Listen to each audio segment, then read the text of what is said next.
Are you hiring? With Indeed, you can post a job in minutes, set up screener questions, then zero in on your short list of qualified candidates using an online dashboard. Get started today at Indeed.com/podcast. That's Indeed.com/podcast. How can you not be in a good mood when that song comes on? Let me just ask you that point blank, right? You can be in the worst place in the world.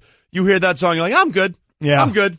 Put the smile on your toe It's taps. snappy. You know what? Your toe It's taps. snappy. I dare That's what I like anybody about it. to listen to that song and not have your toe tap. Yeah. Right? Well, I'm sorry. I wasn't listening. My toe was tapping. There you go. There you go. Hey, good Tuesday morning. Glad you're with us. Golic and Wingo on ESPN Radio and ESPN2. Oh, yeah. Mm-hmm. We are presented by Progressive Insurance. Oh, wait. Now, see, this is where Cliff loses his mind. Yeah. Justin Timberlake. And you play the old man music? Old man music for Justin Timberlake. Timberlake. No, it wasn't for Timberlake. It was the toe tapping. Justin Timberlake is right in my wheelhouse. Okay. But You never tap your toe. Okay, listen, it's not about, you can say dance, but the term tapping your toe, come Why? on, Why? So that has to be Well, outdated? no, Let me ask you a question. Right. No, he's right there. He's right. When you're moving, He's right. does your toe tap? No, he's right. Does your toe tap? My toe doesn't tap. It doesn't tap. You're telling me it never taps. And if it does, what do you call it? I don't call it dancing. Oh, you do? We don't call it toe If tapping. you're just sitting in the car, sitting in your chair right there, and you hear that and your toe just starts tapping, what do you call We it? call it dancing. You just call that's not dancing, though. Yes, it That's is. not dancing. You feel If you're the beat. sitting in your chair Yeah. and you're tapping your foot, Yes. that's not dancing. Yes, it is. No, it's not. Yes, it That's is. toe tapping. It's moving. It's vibrating. See, We're that's vibing. just having zero clue of previous generations. You're just saying they're all old. Let's just mock them. Or it's just you. No, not at all. Tapping your toe while sitting down is not dancing. Vibing. That's It all is it is. not dancing. Vibing is better. Oh, I'll go with that. I can go You're with welcome, then. You're welcome. that. We can go with that. We good? But you're not dancing. We good? Can you admit you're not dancing? Okay. All I want to know is, are we good? Yes, we're good. Too many Okay. technicalities for Golic this morning. Okay, so for those of you that had 2 Yeah. minutes and 15 seconds into the Tuesday show where it went off the rails, Listen, there has to be a Congratulations, you time that, the kids back there get a little flippant with the button. They do. Right? They and do. we just have to settle them down a little bit. Okay? you know that I'm with you. Yeah. You know that I'm with you, but I think he's right here. I think Cliff is What right would here. you call sitting in your seat, tapping your toe? If someone said, "Hey, what are you doing right now?" I'm vibing. Oh, see, that's that's horrible. Stay Wingo. Okay. Listen, he's right. I'm staying with toe tapping. Toe tapping and a knee slapper, those are like, oh, is that a good joke? It was a knee slapper. No. Those are right. No. Those Here's are right the deal. there. When something funny happened, I can't remember the last time or in my life I've ever slapped my knee. Yeah. But I have tapped my toe. So tapping my toe is a real thing. Yeah. It's a toe tapper. Sure. Cliff, I'm with you, man. You just said you're with me. I'm always fickle really. can you be? I'm really with you, but That's on this one, I'm with Cliff. Oh, no, I completely disagree with look, Cliff Go, you on just this got one. to take the loss and move on. Yeah. There's no loss. Take the L. There is zero Take loss the to L. that. You are not dancing if you're sitting there tapping your foot. That is not a dance. Riley, we haven't seen Riley in probably 3 years. That's because Riley left I us, our want to researcher. stay out of this. Riley, if you're sitting there you and don't tapping get your foot, to stay out of it. You are in it. I'm glad to see this is still You the are pettiest show in America. Full immersion. Wait, what did you say, Riley? The pettiest show in America. If somebody walked in and you were just sitting there and a song was playing and your toe was tapping and that was it, and they say, "What are you doing, Riley?" What would you say? I think it's dancing. You think I got to that's side dancing? with my boys behind the glass here. Oh, Vibing. you young people. Vibing. I hate young people more and more. You young people. I hate young people. Oh, sweet sassy molassie. Here we go. Again, we are presented by Progressive Insurance. We want to make sure we got that right. Kind of never know where the show's going to start. No, and it's right out of the bat, which makes it the best. All our guests will join us on the show, Pennzoil Performance Line. We've got a lot to get to, despite the toe-tapping vibing debate, which somehow became a thing 2 minutes past 6 o'clock this morning. We've got a lot of great guests coming up today. And did you have a good Monday? Besides, I did have a good this. Monday. You had a good Monday? Oh, yeah, it was a very good Monday. Yeah, I had a very good Monday, too. No one had a better Monday than a guy we'll talk about in a little bit. That's And that would be Odell Beckham Jr. And we will break down the contract and what it means going forward and what it really is and what it really isn't. We'll get into all of that, but let's first start with what we normally do, and it's not toe tapping or vibing. It's what's trending. With their lineup at full strength for the first time in more than 2 months, the Astros put on a show against the Athletics. Alex Bregman and Tyler White homered and drove in 4 runs each as the Astros took down Oakland 11-4, their 6th straight win. Also, the 16th time they scored at least 10 runs in a game this season, tied for the most by any other team with the Red Sox, the Cubs, and the best team in baseball, the Cleveland Indians. Jose Altuve, remember, back from rehab and on the DL, they've won all 6 games since his return. They went 8-13. It was at 8-13 as a team when he was on the DL. So certainly they're getting their pieces back together. Something we'll talk about with another team trying to get their pieces back together. But the Astros, as you mentioned, 2.5 games up on the A's, and that's basically what we're looking at in the American League. Astros or A's going to be playing the Yankees in that wild card one game. I think it's looking more and more like it's probably going to be Oakland in that situation. And by the way, in case you'd forgotten, the Astros, despite a little stumble there, still have a lot of confidence. Here's one of their sluggers, Alex Bregman, saying, "Listen, man, don't add us." Here's the thing: we were banged up. We get healthy, we're the best team in the world. Can't argue with it, or at least the best team. Don't add us. I mean, that's basically what he's saying. You are trying to be young and hip today. You're agreeing with Cliff early, and you went with the don't add us. No, I'm not trying to be young and hip. I'm just saying that you are Cliff young was and probably hip, right. Well, no, my hip hurts, so I'm really the exact opposite of that. Although I did go to the doctor's office yesterday, things are good. I'm glad to hear. Thank you. I don't think anybody else is, but thank you for being so nice about it. You mentioned another team that was banged up. That would be the Yankees, and they finally lost to Debbie's White Sox 6-2. And their deficit in the AL East is now 6.5 games, but reinforcements appear to be on the way in the form of some of their best players, Aaron Judge, Gary Sanchez, and Didi Gregorius. Yeah, all of them starting their rehab, the recovery, all have made progress in their recovery. So that's going to be obviously, again, the most important thing. We all think they're going to be playing in that one game. So, take the time to get those guys healthy. As far as the White Sox, we're going to talk well about them right now. They won 4 straight, 10 of their last 13, which is great. So it leaves them, they're just now 29.5 back. I'm sorry. Yeah, 22.5 back for my Indians. So good job. I'm just being very, very sarcastic about that. It's if we need a radio sarcasm font or something. Gleyber Torres, though, when you get added to a list like this, third different Yankee to hit 20 home runs in his age 21 season or younger, joining Joe DiMaggio, hit 29 in 1936, and Mickey Mantle did it twice, two times before he turned before his 21-year-old season. 23 in 1952, and he hit 21 in 1953. So nice group to be involved in. Well, yeah, look, they took the loss, and they're again 6.5 back in the division. But you're talking about a team that has still won 83 games. Yep, 83 games and winning at a .630 win percentage. Yeah, the only problem is the team in front of them won 90 games. Correct. There's only one team that has more wins, and that would be the Boston Red Sox. So, the game last night was on ESPN. Adnan Virk and Tim Kirkjian and others called that game. And here was Tim Kirkjian basically saying, yeah, it's been interesting, but the Red Sox are winning the division. However, don't discount the Yankees. Sorry, I just don't see the Red Sox losing this big of a lead the rest of the way. Mathematically, it's not impossible, but it's going to be really difficult. And with the way the Red Sox have played so far, I just don't see them collapsing. However, the Yankees are pretty darn good right now, and they're going to get incredibly healthy. After September turns, they're going to get Gary Sanchez back. He's in the best shape of his life. Didi Gregorius, and soon after that, Aaron Judge. Then they're going to be at full strength, and they will be a nightmare in October at full strength, believe me. All right, so basically he's saying they're not going to win the division, but they're still going to be dangerous. But you know how this comes down to? It's going to be can they get the pitching they need? Right. First of all, for that one-game wild card, which we think will be at Yankee Stadium, barring a massive collapse by New York. Because it just seems like with the Yankees offense, they either hit home runs or they don't. You know what I mean? They are all about the long ball, which is great, but those things are like turnovers in the NFL. They come in bunches and then they go away for a while. Yeah. And that's the issue. Yeah. And are their players all healthy coming back? They have time. We're talking about till the end of September, so they certainly have time for it. They certainly do. And again, according to Timmy, and I have to agree with him, the Red Sox are winning this. The question then becomes, hey, how soon will Aaron Judge get back there? Because that's a big hole in the lineup. I know the other guys aren't there too, but Judge can change things with one swing, and he was back closer yesterday. He was doing some workouts and throwing a little bit, but still hasn't swung a bat. I think when he first fractured that wrist, they said 3 weeks, and it's been way past 3 weeks now. So we're well past a month with the recovery for Aaron Judge. We'll see what happens and when he's able to get back and swing the lumber again. Well, pour some out for Manu Ginobili, 4-time NBA champion, officially retired from the league yesterday. He ends his 16-year career with 2 NBA All-Star appearances.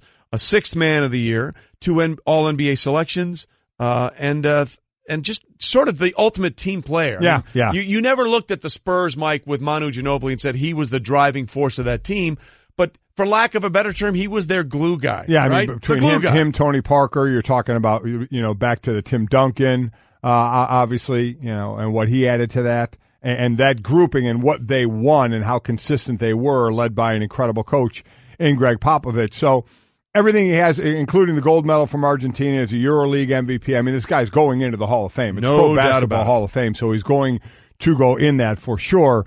But we were talking about this before the show. The end of the era in San Antonio it's completely with this different group now. of players who it is different, but the face, I think, the attitude, the personality of that team is still Greg Popovich. So Right. I don't think the expectations are going to change because people are going to say Greg Popovich is such a great coach. He will get who's ever on that floor. And, of course, losing Kawhi Leonard, not being That's able a to have big that one. guy in its prime of his career. But that Greg Popovich is a great enough coach to be able to still have that team competitive year in and year out. Yeah, but at some point, is it? Yeah, you wonder when it's a rebuild, and right? not a retool. I think. Look, you can make the argument that either Greg Popovich or Bill Belichick, to me, is the greatest coach, one of the greatest. I mean, if you're going down of the modern times that we're in, it's either Pop or Belichick, in my opinion. But at some point, is the fact that the face of your franchise and what you're best known for is the coach. Is that a good thing for your franchise in the NBA when it's all about the star players at this point? I'm not taking anything away from Greg Popovich, but at some point he's not playing. That's exactly he's right. not the one that's going to come up with the Still big need the three talent, or on the defensive stop. So Manu's career is really interesting because I think you'll look at him as the ultimate team guy from everything he was able to do, from being a star and a starter to working his way to coming off the bench and still having massive contributions. So Ginobili's retirement is what everybody's talking about, and that's brought to you by Lowe's. Pros in the know start with Lowe's. Go to lowesforpros.com for details. And we finish up what's trending with, sadly, something that is trending for a second straight year for Simona Halep. Kia Kanepi upset world number one Simona Halep in the first round of the U.S. Open, marking the first time a number one seed has lost in the first round of the U.S. Open in the Open era. Now, Mike, it's also the second straight year she has lost in the first round.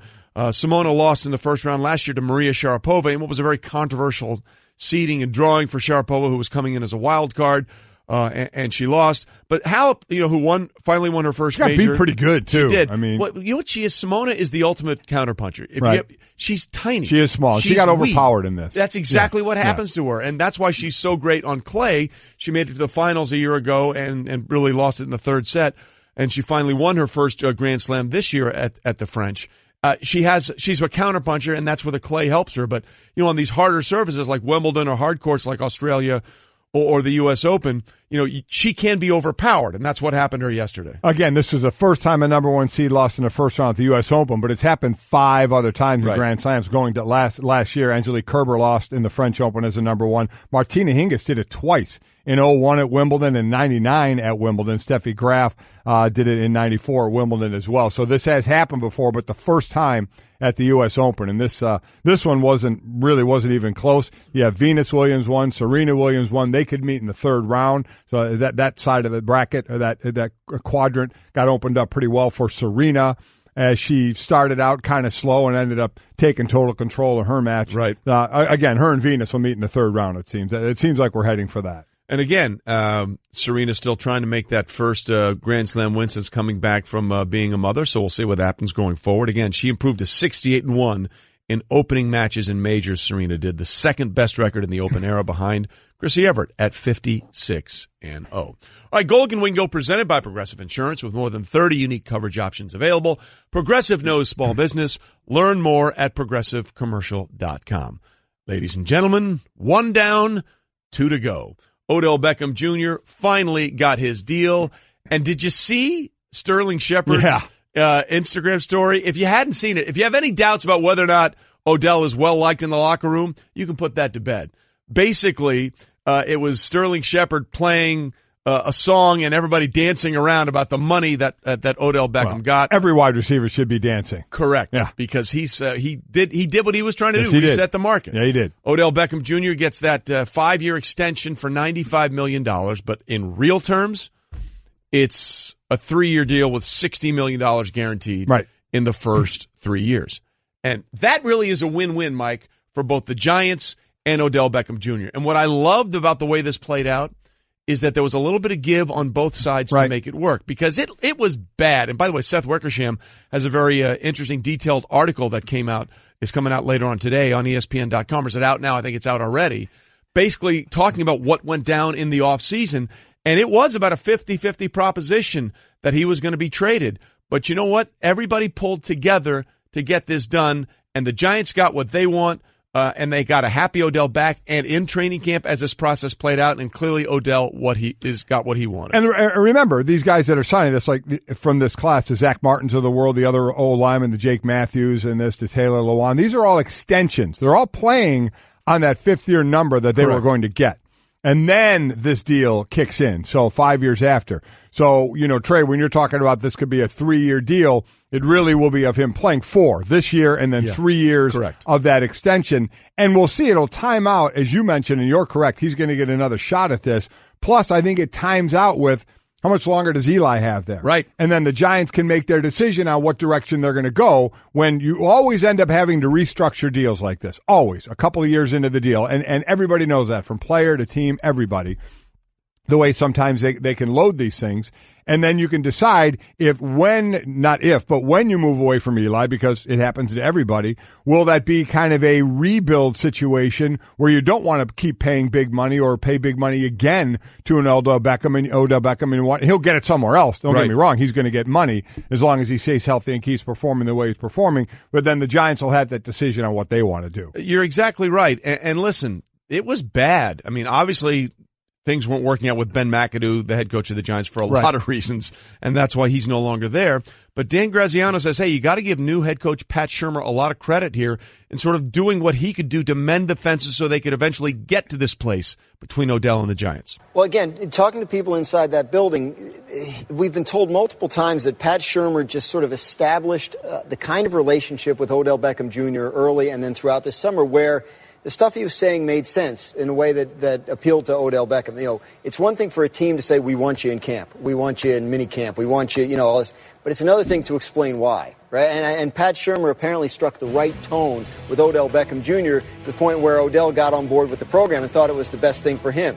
And you've seen there's been some touchy public issues throughout the offseason where there was somebody would say he was cleared but wasn't practicing, and then you saw Pat Shurmur kind of finesse that maybe in a press conference.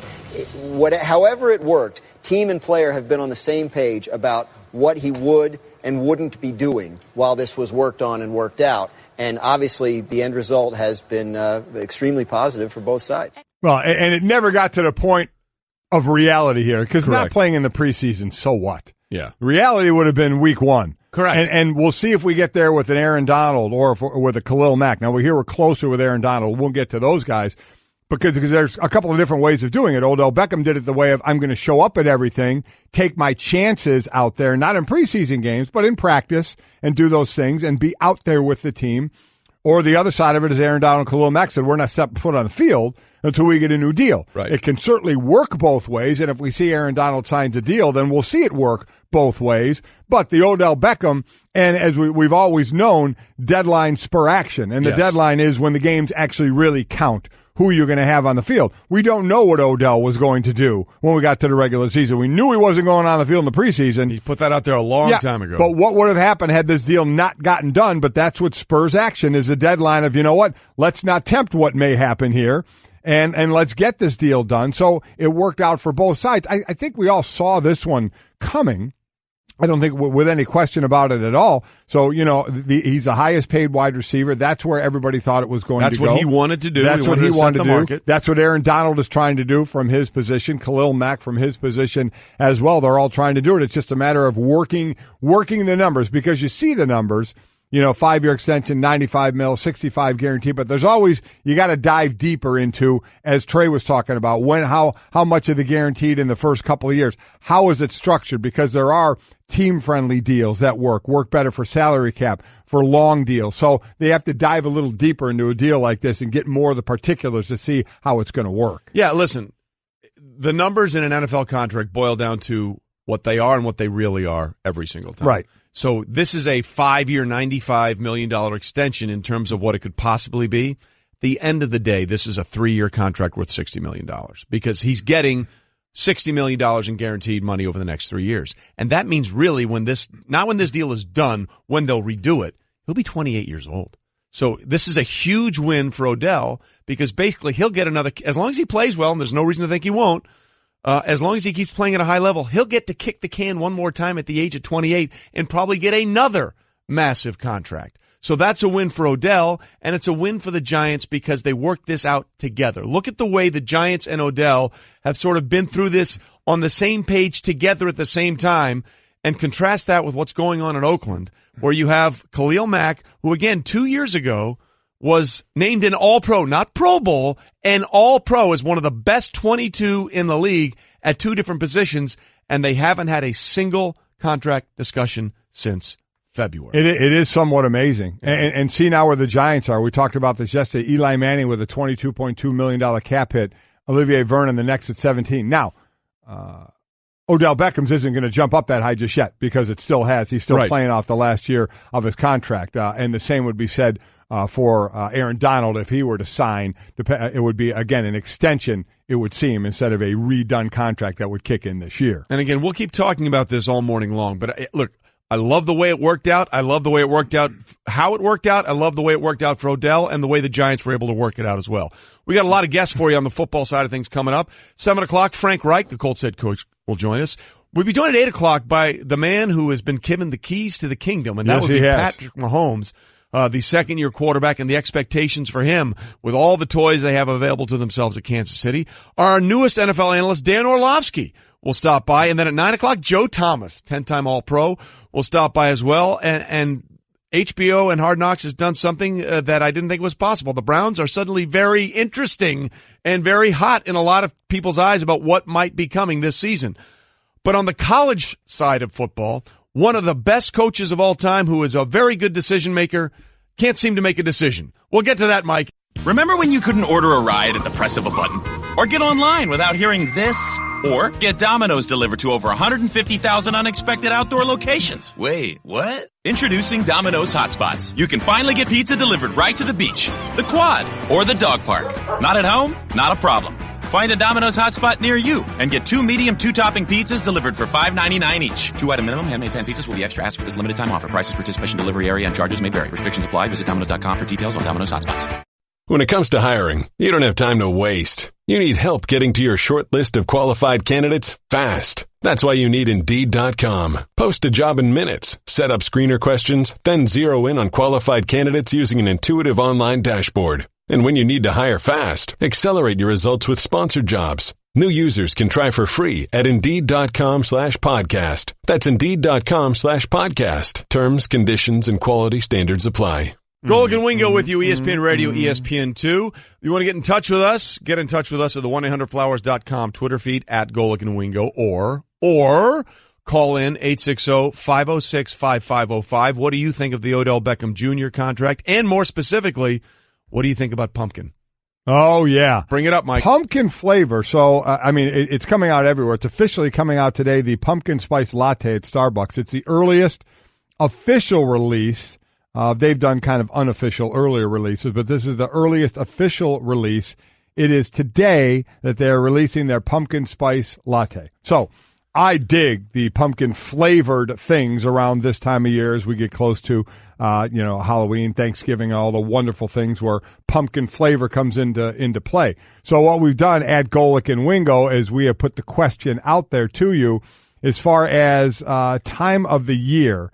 I'm trying to quickly see how we worded it because I don't have it in front of me as I should have. Well done. You nailed it. Thank you very much. I think I did as well. Here we go. What is your favorite seasonal food or beverage item?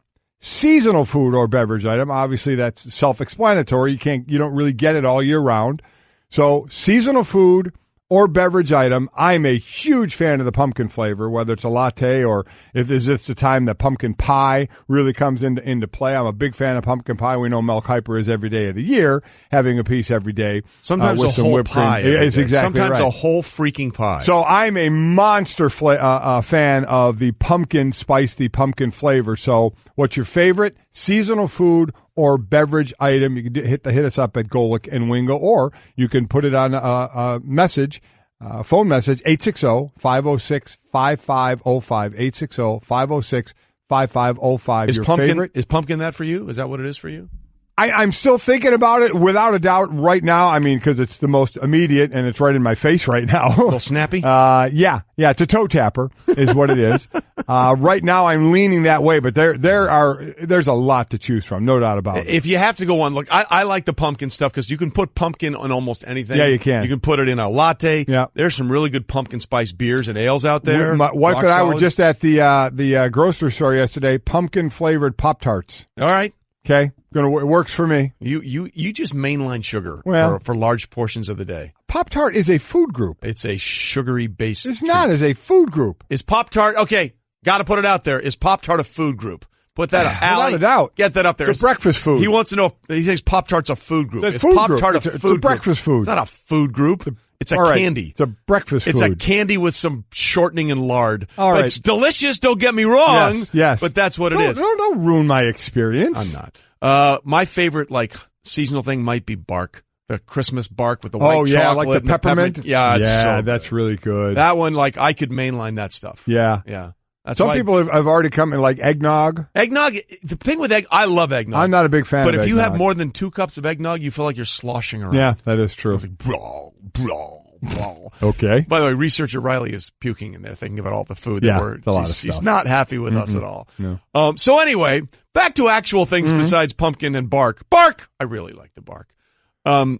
It is time for Straight Talk, brought to you by Straight Talk Wireless. Best phones, best networks, no contracts. Now look, a lot of times players get paid, especially in the NFL, and lo and behold, they have these great years before they get the big contract. Then after they get the contract, I'm not saying a lot of them go full Hainsworth, who ruined free agency for a few years for everybody, but they tend to, have less than stellar seasons when they get the big once payday. they get paid. Count our front office NFL insider Louis Riddick among those who think the exact opposite is what will be happening with Odell Beckham Jr. Players nowadays want to know, why do you want me to do certain things? Because if they believe what you're telling them, you'll get them to buy in, as long as you don't, in turn, stab them in the back. They got the deal done. I'll bet you Odell Beckham has his best year of his career because of that now. Now, that's saying a lot. Best year of his career. Now, obviously, last year was shortened by 12 games because of the injury. But if you look at the numbers that Odell has picked up, he had the hamstrings in 2014 that shortened his rookie year. He still had 91 grabs for 1,300 yards and 12 touchdowns. And then in 2015, he had 96 grabs for 1,450 and 13 touchdowns. And then in 2016, he had 100 receptions for 1,367 yards and 10 touchdowns. So basically, you're saying, if you're Louis Riddick, that you believe Odell Beckham Jr. is going to have over 100 catches, about 1,500 yards, and about 14 touchdowns. Yeah. You think that's gettable? I certainly gettable for him. I don't know if I'm going there. Now, what supposedly can help them is the fact that they believe they're going to have a running game with Saquon Barkley. They believe that. They've revamped the offensive line some, so if they can get a running game, that will only help the passing game to help Odell get to us. Can he get there? Absolutely he can get there. Since getting in the league in 2014, only Antonio Brown and Julio Jones have averaged more receiving yards per game.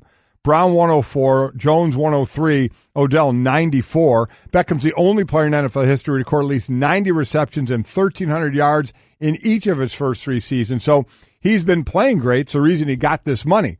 That's a heck of a statement to say he can have his best year. Can he? Yes. Will he? We'll see. We'll see how much the rest of the offense can help out that passing game. That's not only the running game, but the protection of Eli Manning as well. Remember, not fleet of foot. No. So if that protection isn't there, he's going to take a beating. Well, the interesting thing, too, here is when you look at this and what Odell Beckham got. Basically, it's $19 million a year over the life of the contract, but essentially it's $20 million a year over the first 3 years of the deal, which is the biggest thing. I believe that Julio Jones just has his contract redone.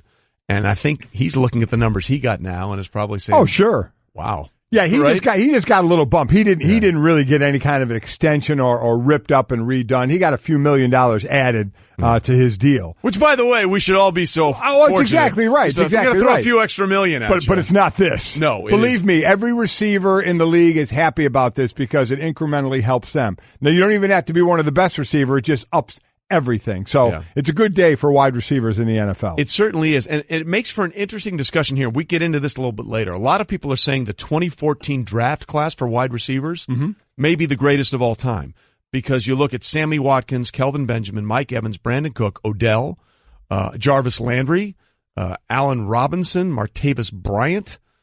Pretty good draft class, right? Yes.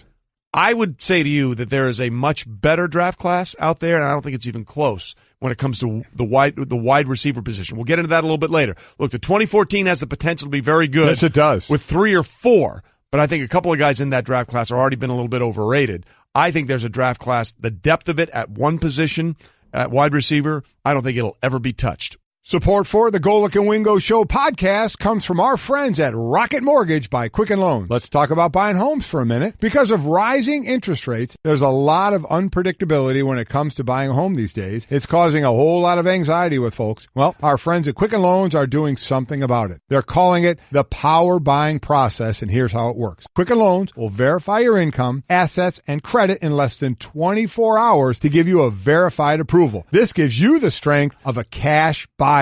Then, once you're verified, you qualify for their all-new exclusive Rate Shield approval. First, they lock your rate for up to 90 days while you shop. Now, here's the best part. If rates go up, your rate stays the same. But if rates go down, your rate also drops. You win either way. It's the kind of thinking you'd expect from America's largest mortgage lender. To get started, go to rocketmortgage.com/Golic. Rate Shield approval only valid on certain 30-year purchase transactions. Additional conditions or exclusions may apply. Based on Quicken Loans data in comparison to public data record. Equal housing lender. Licensed in all 50 states. NMLSconsumeraccess.org number 3030.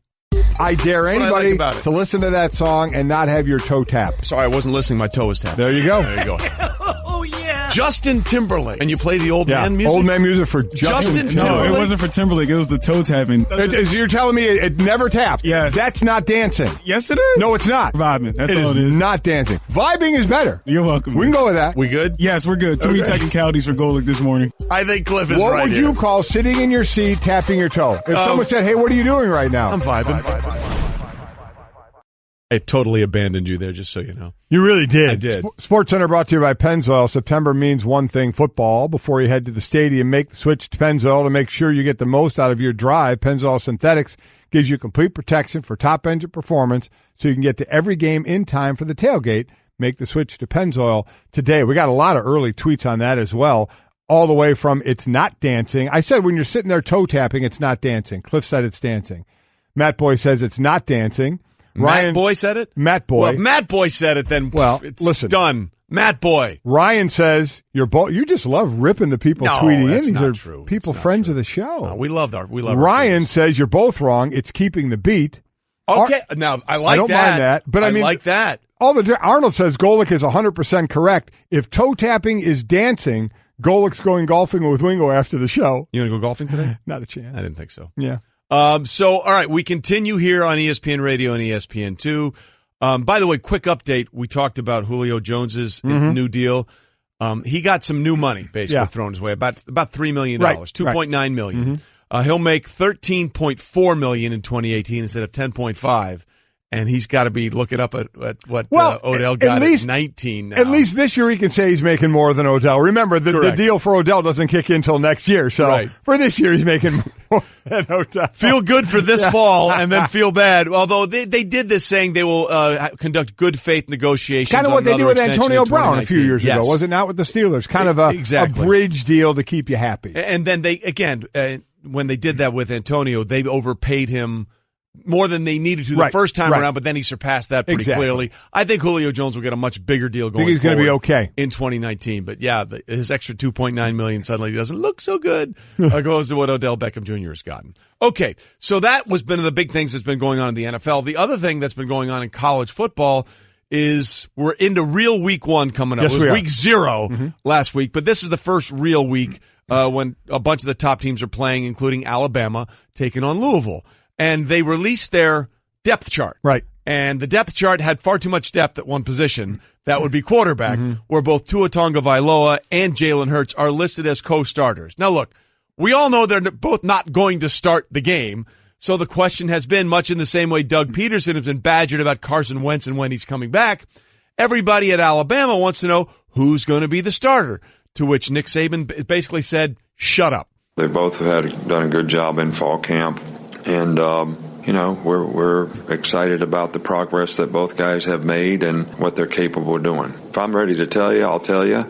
If I'm not, I won't. None of that's been decided yet. So I wish we could talk about something else because I don't really have anything else to say about it.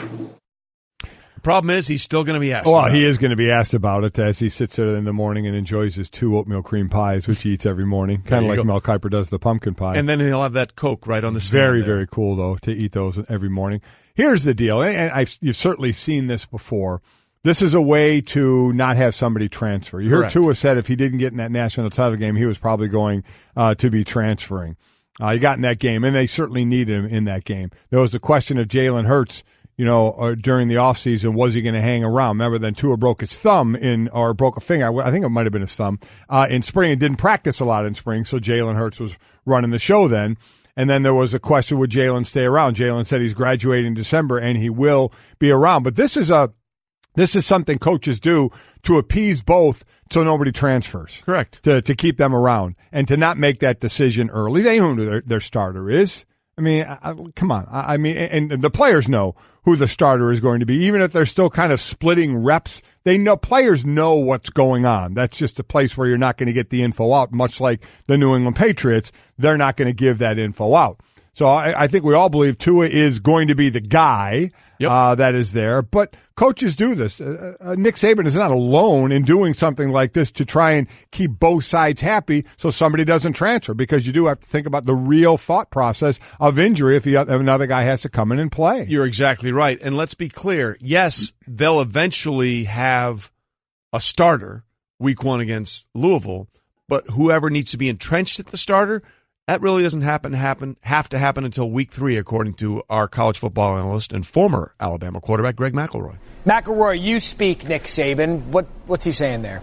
Stop asking me, please. I'm sick of this. I don't have any information to give you at this point because we want to operate with as much secrecy as possible heading into week 1. And to be honest, Matt, does he really need to name a starting quarterback at this point? If you want to really read between the lines, you can look at the names and say, well, Tua's name's in front of Jalen, so maybe he's the starting quarterback. But they don't really have a difficult opponent against Louisville. They're a 4-touchdown favorite and should win that game comfortably. Week 2, they should win comfortably. It's week 3 when they need to have their quarterback situation figured out, when they have to play Ole Miss, who has a high-powered offense, who has had success against them in years past. Again, that was McElroy on SportsCenter with our own Matt Barry. So again, they'll do whatever they need to do for the first couple of games. Right. But by game 3, when you get into the SEC schedule, we'll know who. Yeah, it's going to kind of be their version of preseason games Correct. to get prepared. And I do believe we still think it is going to be Tua that's going to lead this team, unless he just falls on his face in these first 2 games. I guess they do have that. But as I said, on the inside, they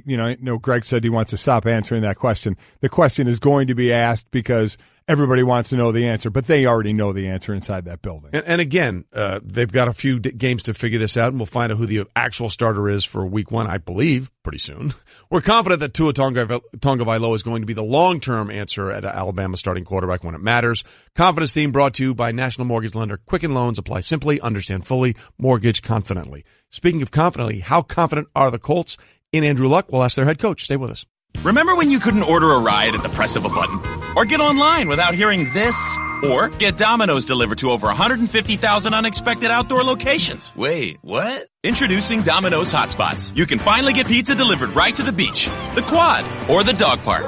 Not at home? Not a problem. Find a Domino's hotspot near you and get 2 medium 2-topping pizzas delivered for $5.99 each. 2-item minimum. Handmade pan pizzas will be extra asked for this limited time offer. Prices, participation, delivery area, and charges may vary. Restrictions apply. Visit Domino's.com for details on Domino's hotspots.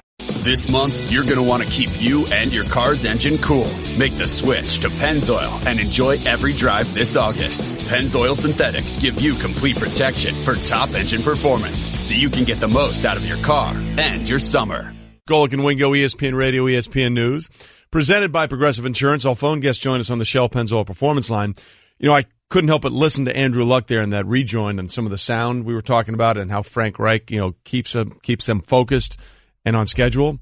The exact opposite of this show. Oh, so, my gosh. We would not do well no. under the Frank Reich regime, which is interesting because he'll be joining us in yes, just a little bit. So we'll look forward to that Maybe and see he what can he straighten thinks. this out. Well, listen, many have tried and many have failed. But you know what? Maybe he can do it. The orchestrator of one of the greatest comebacks in college football history, as well as one of the greatest comebacks in National Football League history. Among the guests that will be joining us a little later on today. Lots to get into as we get closer and closer to the start of the NFL regular season and the real start of college football this weekend, because it was week 0 last Saturday with a couple of games. But again, a lot of the big boys, including Alabama and Ohio State, get going this weekend. Yeah, the 4 ranked, 2 on Saturday. Number 6, Washington, home to number 9, Auburn. Number 14, Michigan is at number 12, Notre Dame. Then you have a Sunday night game. Number 8, Miami against number 25, LSU. That's at AT&T Field in Dallas. And then Monday Night Football, college style. Number 20, Virginia Tech at number 19, Florida State.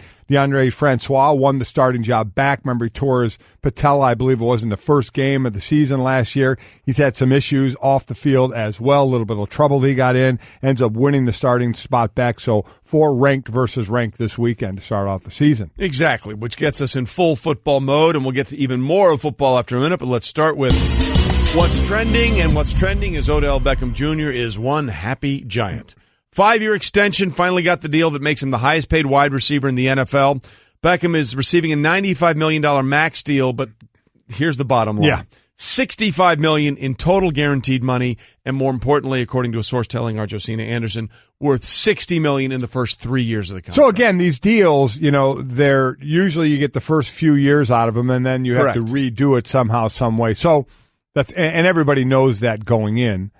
So we'll see how this coincides. Remember, he still has the 5th year of his deal, and then this extension kicks in. How many more years Eli Manning has, how many more years they can play together to be that duo to help this offense out before they move on from Eli, and then they're in a rebuild, and then they may be in position a few years down the road to decide if they want to keep going with Beckham, who'll get his money somewhere as long as he keeps playing at the level he is. And, oh, by the way, it's been an extremely high level. So good deal. We all saw it coming. Sure. Now, I think we all see the Aaron Donald one coming for about $21, $22 million a year. The real head-scratcher is the Khalil Mack one, where they just don't seem to be having any conversation at all, and the word trade is popping up every now and then. That's been the interesting one to me. Yeah, none whatsoever. And again,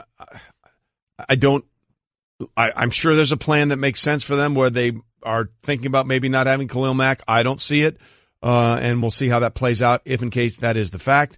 But at the end of the day, for the Giants and Odell Beckham Jr., it gives the Giants a window of 3 years. If it isn't working and we're on from Eli and maybe we're in a total reboot, they can get out of the deal. Right. And if you're Odell Beckham Jr., that means you'll get $60 million guaranteed over the next 3 years. And guess what? When you're 28, you may get a new contract. That is the definition pretty nice of a win-win situation. Yeah, when it happens when you're 25 years old, that works out pretty well. This is a win-win at the highest order for both the Giants and Odell Beckham Jr. Well, he did a lot of winning, but his winning on the court is now officially over. 4-time NBA champ Manu Ginobili officially retired from the league on Monday. He ends his 16-year career with 2 All-Star appearances, a 6th Man of the Year award, 2 All-NBA selections, and again, most importantly, Mike, 4 rings. 4 rings. He was a gold medalist in the Olympics for Argentina. Oh, yeah, absolutely. EuroLeague MVP as well. So he's going to go into the Basketball Hall of Fame because it includes everything, NBA, high school, college, the European side as well. So he's going to go in. But you look at what Greg Popovich had, the type of players and leadership from players that he's had, and can it continue? Because he's always found a way to win.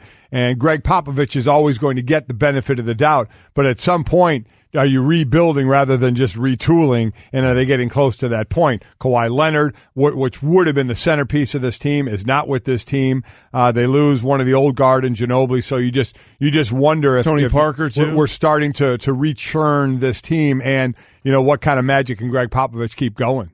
Listen, right now the face of that franchise is their coach, which is a very good thing, but it also means you need to get more players, right? I mean, LaMarcus Aldridge he had is a good their year best last player. year. He did. Yep. But what we thought of as the Spurs all these years when they won those 4 championships, whether it was Duncan or going back to even David Robinson and then Manu Ginobili, Tony Parker, all those guys, and Kawhi Leonard in the most recent iteration, all those guys are now gone. Yeah. So it's going to be a new time in San Antonio. We'll see how quickly they can find the right ingredients one last time. Well, then there's this. Look, we're all in on the Zlatan Express, as you well know here for the LA Galaxy. He scored 1 goal Friday, so he's 1 shy of 500 career professional goals. And then there's somebody trying to get into the game. Usain Bolt, the Jamaican star sprinter, is going to make his first appearance in a soccer football match for the Australian League club, the Central Coast Mariners, in a preseason match against a Central Coast amateur selection on Friday. Yeah, it's his debut. He wants to get in. He wants to try the sport. There are those that think it's just a publicity stunt, but he said that he wants to make this a second career. Again, this is the 8-time Olympic champion we're talking about here. He's talking about how there will be nerves. He said, this isn't a charity game. This is a career I'm pursuing. He said the hardest part for him is he's used to sprinting all the way to a finish line. He said, in this game, I have to sprint, stop. Yeah. Sprint, slow down. Sprint, stop. He said, so I'm getting used to that. You know what we all want to see. Yeah. He's playing left wing right now. We all want to see that long kick and him just out sprint everybody Absolutely. to the ball. That's what you're waiting for. I don't think that happens a ton. I'm not the soccer aficionado here, but I mean, everybody wants to see him use his speed somehow, some way, but I don't know what kind of dribbling ability he has, ball skills he has at all, but this is something he is serious about doing, starting it at 32 years old for this next career. We'll see. I think it's interesting. Good for him if he's really trying to work at this thing. 8-time Olympic champion. He's been training on the left wing and expects to play about 15 to 20 minutes in that match. So for anybody that knows something about soccer or football, that's not a long time on the pitch. So basically, we're going to use you in short bursts, which, by the way, is perfect. Kind of what he's used to, huh? Yeah. So good for him. We'll see if it works out or if it's just a publicity stunt to get us to talk about the Central Coast Mariners against a Central Coast amateur selection in Australia. Okay, we also put up there on our social play on Golic and Wingo, pumpkin spice lattes are back. We have researcher Riley back with us today. Yes, we do. After a long time away. And she's, she drops by every once in a while just to say hi, and then I'm leaving. Yep, again. then she has other things to do, more important. She has very, very strong opinions about the pumpkin spice situation. She does. She said in the break, pumpkin spice lattes may be back, but if you bring a pumpkin beer to a Labor Day party this weekend, you can get out. Wow. You're Riley, out, and you can book that. You can book that you can get out. Why? What's so wrong about that? What's Riley? Why is that your line of demarcation? Somebody brought a pumpkin spice beer or pumpkin beer to our Labor Day celebration 3 years ago. It was close to 100 degrees. Everyone was sweating. It was miserable. Well, that's also like you're basically saying, hey, this is over, right? So you're celebrating the last vestiges of summer, and then somebody's like, well, here's what we have to look forward to. And you're like, no, I'll celebrate that then. Exactly. Let's do this now. When in your mind should it be brought out? Never.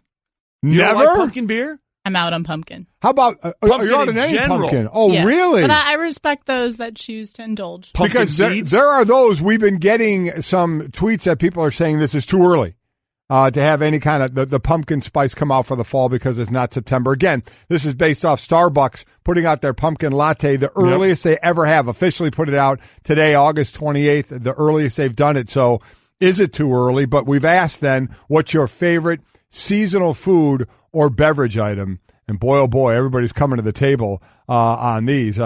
Apple cider milled donuts during football season. That's hard to beat. Man. I'm not going to lie to you. That's hard to beat. A little hot apple cider with a little cinnamon on top. Really, really good. That's Debbie's favorite. Bubble Boy's favorite is apple cider. Really? You like the apple cider? Give me apple cider, a nice donut, some leaves around in the fall. Yeah. I'm all in. I'm a big fan of that. I know people like it but don't because they know what follows it. But I am a monster fan of having to put just that light long sleeve shirt on, just a little bit of crispness in the air, the leaves blowing around a little bit. That to me is my favorite time. Well, there's nothing better when the sun is bright and you feel the warmth on your face, but then when you breathe in and there's a little bite in your lungs because the air is a little cold, it's a good time. That's Charlie says, please make this pumpkin spice fade stop or fad spot. Phase fad. Phase stop. Why? I don't get it. I love pumpkin. If you don't like it, that's fine. But here's the deal. Okay, I think this is where we are.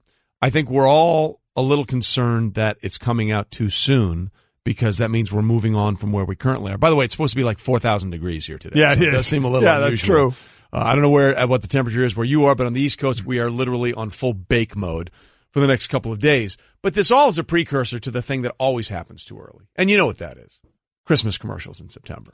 I mean, that's the thing. Somebody on Twitter, it was an account said, ho, ho, ho, it's like 100 days to Christmas. I was like, stop that now. Well, stop that right now. This always happens around, when is it appropriate to put up the Christmas lights and start the Christmas music? Yeah. From the point of after Thanksgiving, you have to wait longer and all that. So there's always some wonderful questions about that. How about, and I don't know when they put it out, what time of year, but it is seasonal or only certain times, the McRib sandwich. Okay. What? How do we get to the McRib sandwich? I don't know. It's a seasonal thing. Is it a seasonal? Or they just throw it down every once in a while. I don't know. I don't think it's a specific season. I don't think it is either. I just think let's uptick some sales. McRib. Yeah, McRib. There you go. Yeah. I think you're right. So that's we went a hard turn there that I was not expecting. No, there you go. But the day I see whenever you see the first Christmas commercial before like October, then I'm like, we're done. By the way, Andrew Luck is hopefully not done. Hopefully not. He was done all of last year, and they're hoping that he'll be back and ready to roll this year. Somewhat of surprise, he missed practice. Yes, he did. On Monday with a foot injury. They're calling it a minor foot injury he suffered in Saturday's preseason game against San Francisco. Head coach Frank Reich said he'll practice Tuesday, and if this was the regular season, he would have played. They're just being very, very cautious. But obviously at this point, when you hear anything with Andrew Luck and an injury, if you're a Colts fan, you're like, wait, what? Yeah, you don't want to hear that. It takes you back a little bit. But listen, when you hear it's foot, you hear if there was a game coming up this weekend, he would be playing. I'm not worried as much about that. These are the minor, dings that happen during preseason, the games, even during the regular season. Not bad enough to keep you out, but I get it. When it's a quarterback who hasn't played a lot, but it has nothing to do with his shoulder. So that's why I don't worry. Many players have multiple dings throughout the year in different parts of the body. You start talking about upper body injuries with a guy like Andrew Luck or a quarterback, especially that shoulder, that elbow, then you're going to have some issues. Okay, so here's the question, because he's not the only quarterback in that division, the AFC South, coming back from a season-ending injury. Obviously, Deshaun Watson, who Bill O'Brien said it last week with us when we were on doing our show at the Northern Trust, the first of the FedEx Cup playoffs on the PGA Tour. He said Deshaun Watson is a full go. Right. Ready to go, and he should be out there week one. My question for you is, which are you more concerned about watching this year? Andrew Luck coming back from the shoulder or Deshaun Watson from the knee? Well, because a big part of Deshaun's game is running around. Yeah, it is. I mean, for me, it's Andrew Luck's shoulder. With the amount of time he missed and the secrecy and the veil around that injury to where, he's just doing a throwing motion. Then he's throwing a tennis ball. Then he's throwing a smaller ball, a Nerf ball. Then he's throwing a high school ball. I mean, just how that has come back. We see knee injuries all the time, and we see players come back from knee injuries stronger than ever all the time. I get it's running as a part of his game. I understand that. But for me, it is definitely Andrew Luck. And we've seen him unleash the ball some. His yards per attempt is down a little bit from what we normally see out of him. But if you're building to that, that's just fine. Everybody wants to see him really just unleash a ball. But with him, it's absolutely the thought process of Andrew Luck. And how he said he's happy he took that one hit from the blind side and fell right on his elbow and arm that had been hurt. And he said it didn't affect him at all. But he's still the one I'm keeping an eye on, no doubt about it. Yeah, look, Herm Edwards was right on this from the beginning because he went through the exact same thing when he was the Jets head coach and Chad Pennington had the surgery. And as soon as he heard that Andrew was going to have that surgery, he said it's going to be out for a year. He was right about that. Yeah. The other thing he said when Chad came back, and Chad didn't have the biggest arm to begin with. He never did, no. He said he wasn't the same. Now, Andrew Luck has plenty of arm. And, if he had to lose a little bit of it with the shoulder, I could think he'd still be a very highly functioning quarterback in the NFL. But there is a concern. I mean, at the end of the day, most quarterbacks, when push comes to shove, they're going to win from the pocket with their arm. Right. If they're going to be long-term successes in the NFL. What's the old saying? You see a lot of young running quarterbacks. You don't see you don't. You don't see a lot of old ones. But by the way, you forget what an athlete he is every now and then when he takes off. Yeah. He is such a big quarterback and a great athlete when he takes off and he runs. And he doesn't want to really run. He'll look down the field, but when he takes off, he can get positive yards for you and be dangerous. But we'll see. Again, minor foot injury, should be absolutely fine. The question is still going to be the shoulder as we start the regular season, and it counts. Their first game is going to be a home game against Cincinnati. By the way, Frank Reich will join us in about 15 minutes now, so we'll get to the head coach of the Colts and see what he has to say about how concerned he is. Remember, Andrew Luck was asked to grade his preseason because he's not playing right. Before. He said, on pass-fail, I give myself a pass. Yeah, he went the old pass. I did dig pass-fail classes. No, that was the greatest thing in the world. Awesome. All you have to do is the bare minimum and not fail, and you get to move on. Let's be clear. On this show, if nothing else, we're about setting the bar as low as possible so we can jump over it and continue to move forward on the next day. Speaking of trying to move forward, have you heard about this? Malta is in desperate attempt. Malta? Malta, the country of Malta. The country, okay, all right. I didn't know if you were trying, that was your way of saying like a malted milkshake or something. Or a pumpkin spice Malta? Yeah, no. The country. The country of Malta, the long and storied tradition in the country of Malta. They're trying to keep alive an historic sports tournament that is running out of participants. Mike, it is called the Greasy Pole Tournament. It is, yes. The Greasy Pole Tournament. It's part of the, at the end of August when the town holds a feast for its patron saint, St. Julian. Mm-hmm. It's the Greasy Pole competition. And here's how it's explained. I just love this. And it's a 52-foot pole covered by 15 liters of lard. Say that again. 52-foot pole covered by 15 liters of lard. So we understand how they got the term greasy pole. There you go. Yeah. Fixed at an angle from the promenade and to the sea. Mm-hmm. Competitors try to grab the three flags at the end. A blue and white one dedicated to St. Mary, a yellow and white one for the Vatican, and the Belgian tricolor, since St. Julian is believed to have been born in the Belgian town of Ath in 7 AD. Oh, why wouldn't we know that? Yeah. Now you're caught up on everything. But the problem is...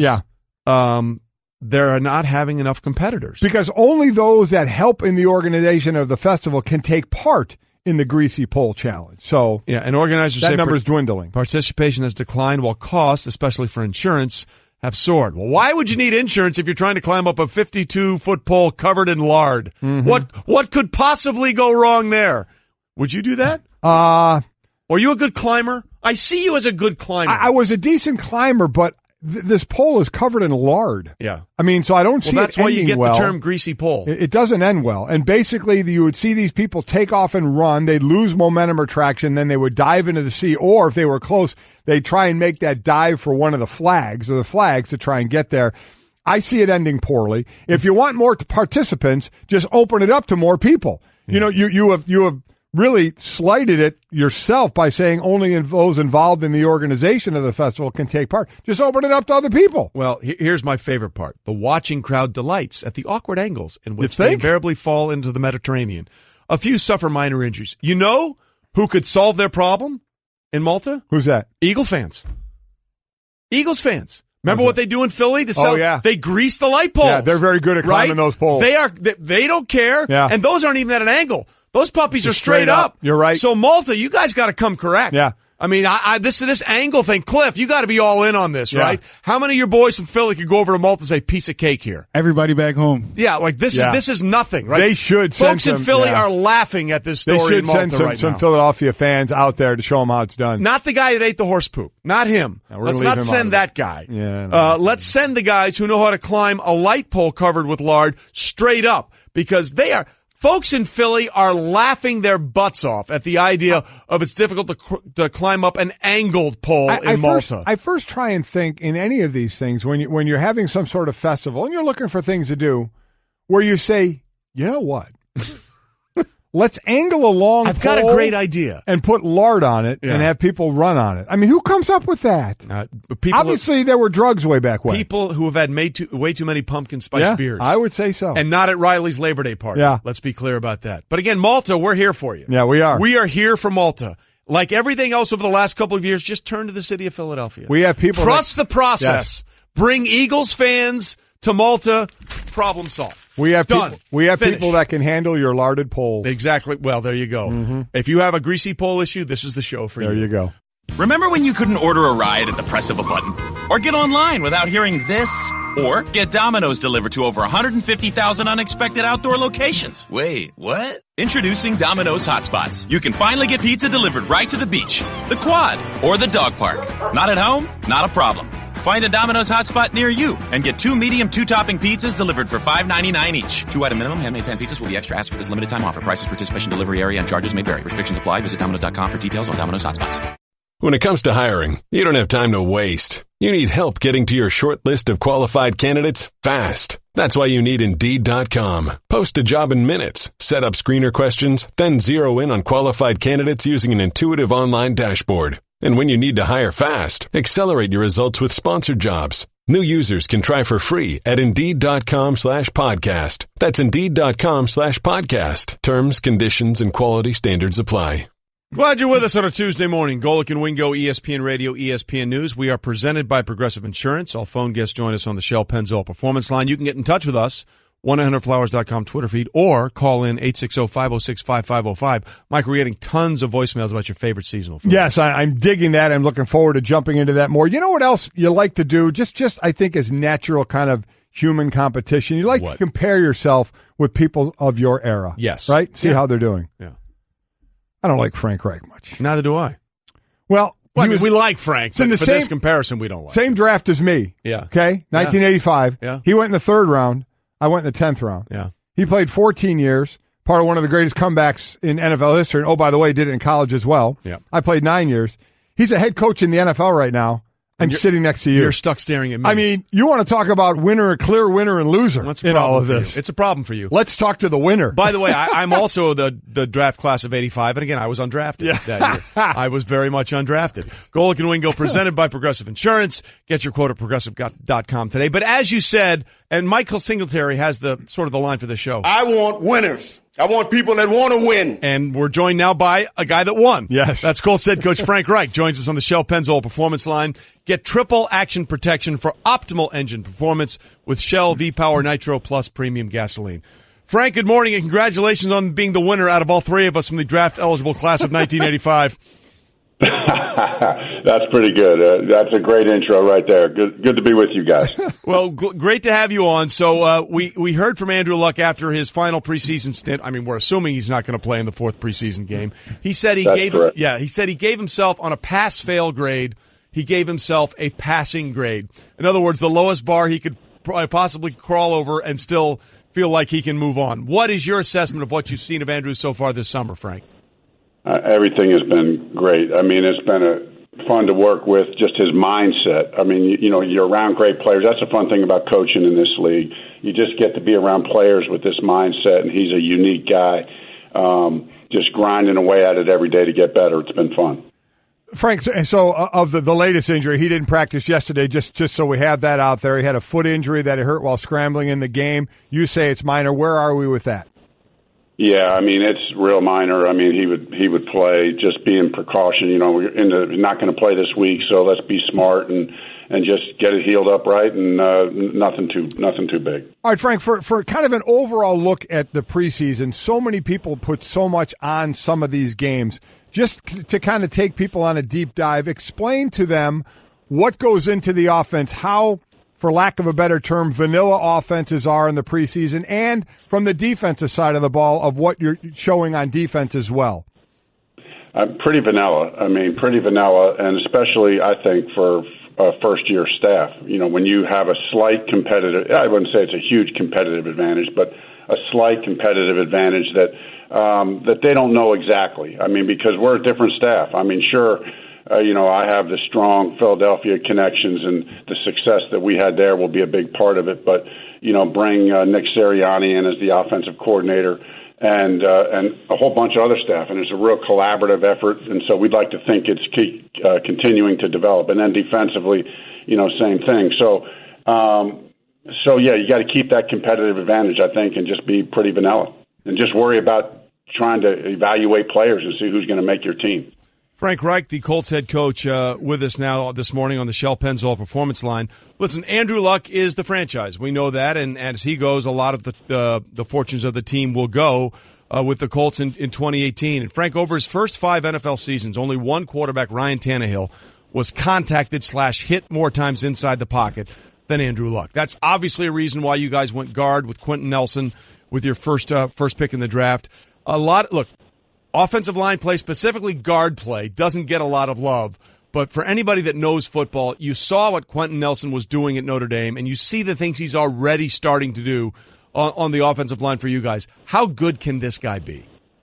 I think he'd be really good. And it's not just the physical presence that he brings on the field, which is really, we know, like you said, he was a rare prospect, a very rare guard prospect. Everybody knew that. But what we loved about him is just his off-the-field stuff, the demeanor, the leadership, the mental and physical toughness, I think will impact our whole team. But and along those lines, Frank, obviously the offensive line is a part of keeping Andrew Luck healthy, or whoever's back there healthy. It's also somewhat Andrew Luck learning to protect himself a little bit. I mean, when he suffered that lacerated kidney a couple of years ago, it was on a run and a hit that he didn't need to take. How much of this is a process of making sure Andrew understands what's acceptable risk for him and what isn't? That's a big part of it. And, I really think he's embraced that. We've talked a lot about it. He's talked a lot about it. And I think, demonstrated that even in the preseason. And so, and it's really important. Protection of the quarterback, as we know, is the whole deal. I mean, it's the play calling, it's the backs, it's tight end. There will be a concerted effort this year to greatly improve on that area and protect the passer. Talking to Frank Reich, head coach of the Indianapolis Colts, played in the NFL from 85 to 98, started coaching in the NFL in 2008. So when you took over this team, Frank, what were a couple of things that you said, this has to change from this team to send us in the right direction, and where are you in that process? Well, it's hard to say what must change because I wasn't here, before. You hear things, but there's a lot of good coaches, and the previous staff here did a great job, and everybody works hard in their own respect. But it was more about what we wanted to create, and it was going to start with 3 things for us. It was going to start with trust, creating a culture of trust, creating a culture of toughness, and then really creating a culture around team. And those kind of 3 T's were our mantra, have been our mantra, and probably the word that we use more than any other around here is just toughness. And our definition of that is a relentless pursuit to get better every day. It's an obsession to finish. And the great players and great teams I've been on are all obsessed with getting better every day. I think that's the key. Frank Reich with us, the Colts head coach, and obviously a lot of talk is about Andrew Luck coming back from the missed season with the shoulder surgery. But, Frank, as you well know, as a guy who played quarterback in this league and had one of the greatest comebacks in the history of the NFL, that game up in Buffalo against the then Houston Oilers, any quarterback is the benefit of a strong running game. And where are we in getting a much more consistent ground game out of the Colts offense right now? For us to go where we want to go, that's going to have to be a big centerpiece. Obviously, Andrew Luck is, we all know what kind of player he is and how he'll lead the offense. But I don't care how good I've been around some great quarterbacks, and you got to run the football. You got to run the football. I mean, last year, all the success we had in Philadelphia and a lot made of Carson Wentz and Nick Foles and the spectacular years they had, and very well deserved. But the bottom line was that was the best offensive line in football last year, and the Eagles ran the ball effectively and well the whole year, and that's going to be a big key for us as well. Coach, what has been the coaching technique? I don't know because there's not a lot of live tackling out there. With the whole helmet rule, we saw 25 helmet calls in preseason week 1, 26 and 2, and 9 in this past weekend. So they backed off on it some. But how have you and your coaching staff approached it with the players on the proper way to kind of live by this new rule? Yeah, it's tough, and we do understand and feel like that it would be slightly and appropriately over officiated in the preseason. That's normal and appropriate, but still, there's a concerted effort, and really, we want to articulate the model. Here's the way you do it, and we talk about Matt Eberflus, our defensive coordinator, and the whole defensive staff. We talk about what we call hamstring tackle, and And, and it's just a form tackle, and it's emphasized and shown all the time. I mean, all the time in meetings, talked about, and there's ways to drill it and talk about it and show it on film and emphasize it, and that's what we're trying to do. What is, for people that are just hearing that, what is a hamstring tackle? It's keeping your head up, right, off to the side, and really getting your arms back around the hamstrings of the ball carrier, and getting his legs and picking, like the old form tackle, Mike, you probably slammed me like that way once or twice. Actually, yours was more violent, I think, when in those days.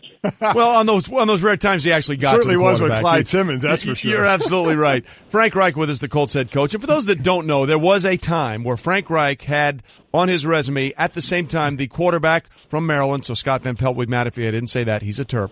The greatest comeback in the history of college football, right. A comeback win over Miami.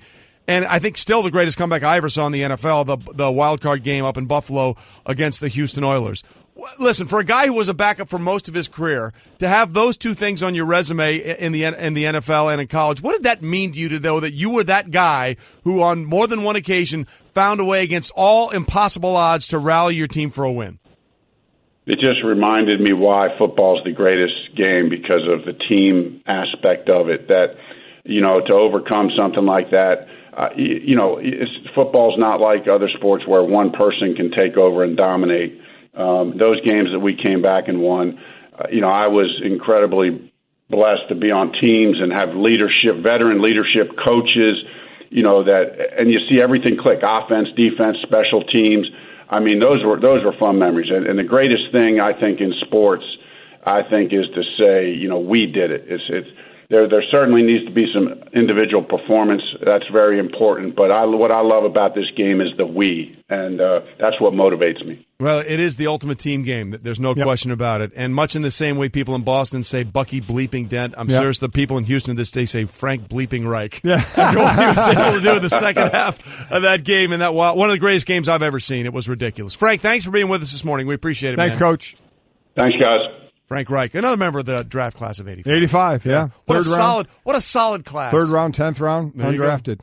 Completely undrafted and unwanted. Yeah.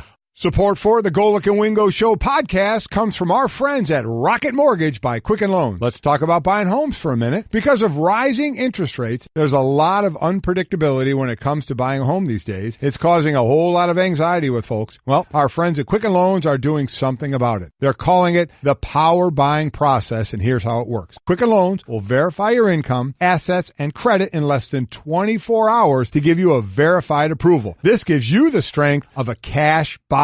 Then once you're verified, you qualify for their all-new exclusive Rate Shield approval. First, they lock your rate for up to 90 days while you shop. Now here's the best part. If rates go up, your rate stays the same. But if rates go down, your rate also drops. You win either way. It's the kind of thinking you'd expect from America's largest mortgage lender. To get started, go to rocketmortgage.com/Golic. Rate Shield approval only valid on certain 30-year purchase transactions. Additional conditions or exclusions may apply. Based on Quicken Loans data in comparison to public data record. Equal housing lender. Licensed in all 50 states. NMLSconsumeraccess.org number 3030. Hashtag winning. Hashtag Florida man. Hashtag scam that the company's paying for us to play golf. Hashtag summer solstice. Are you kidding me? Yeah. I mean, seriously? Hashtag sad. Hashtag bad emoji. Hashtag let's bring back red. Hashtag maybe the only player. Hashtag not what you're looking for unless you're Kevin Van Valkenburg. And hashtag what's wrong with Verlander. Hashtag first and last is Who are you? Hashtag trader motif. Hashtag content. Hashtag summer book. Hashtag never give it up. Love it. Hashtag not really because one of them was a Croatian own goal. Stop that now. Isn't it amazing when you don't think you say something a lot and then they do that? Hashtag you gotta be kidding me. How much you say it. Right. Sports Center brought to you by Dell. Dell's Labor Day sale for small business can save you up to 40% on select PCs with Intel Core processors. Plus, get free shipping on everything. Our small business technology advisors can help you find just the right tech. Visit Dell.com/business deals or give them a call at 877-BY-DELL. All right, Golic and Wingo with you on ESPN Radio and ESPN News, and you may have missed this next story whilst you were sleeping. Mm-hmm. While You Were Sleeping is brought to you by Tempur-Pedic, loved by our owners and ranked highest in customer satisfaction with mattresses by J.D. Power. Find out why at Tempur-Pedic.com. This comes up invariably once a year. Yes, it does. Usually it comes up from the mouth of the commissioner of the NFL, Roger Goodell. Not this time. This time it comes from the mouth of Jerry Jones. The topic, of course, being changing the 20-game model in the NFL.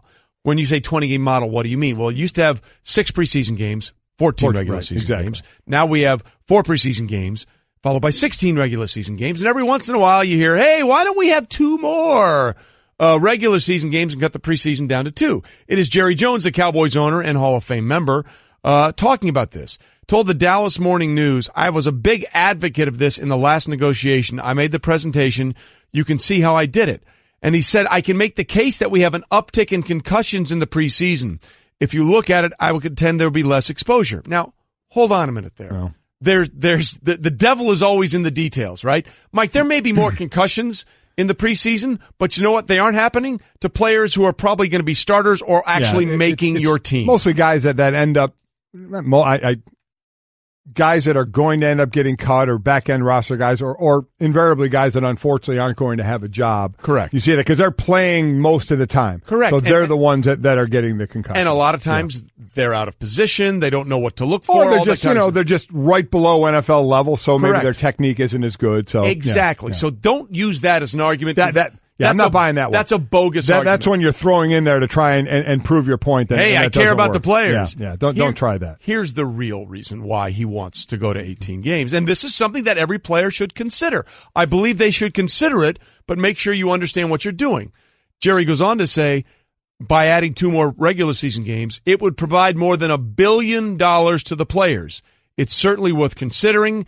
It would direct more value for what the players expend to the players. Basically, that's the argument if you want to forget the concussion thing, because that's ridiculous. So, I mean, is he saying the 2 extra games brings in $2 billion? Because $1 billion of the players, you're talking about an extra $1 billion because there's a revenue split. The players get about 48%. Correct. So are you saying it's $2 billion and they're getting $1 billion of it? Or is it $1 billion that the players are getting 47 and 48%? In this article on ProFootballTalk.com, it breaks down at 53 players per roster. The league has under 1,700. An extra $1 billion for those players is another $589,000 per player for 32 teams. It translates to another $31.25 million per owner per year. And here's another question. So there you go. Here's another question, and we can dive more into this, but it's 2 extra regular season games that the players are going to play.